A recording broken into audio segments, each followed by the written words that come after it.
You can now turn a flat image into a fully editable design. Choose your image or upload it from the desktop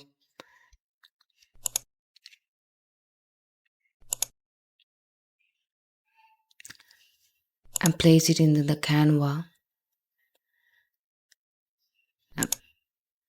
And now click on it and go into the edit option. Here tap on the image and as go you will see this option magic layers. Click on it. It will take a little bit of time.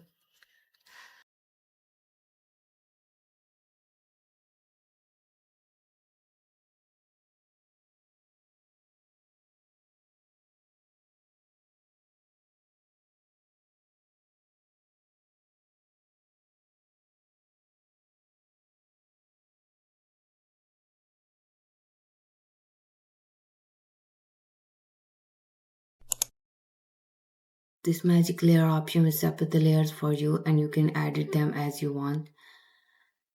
I hope this tutorial is very helpful. Do like, share and subscribe the channel.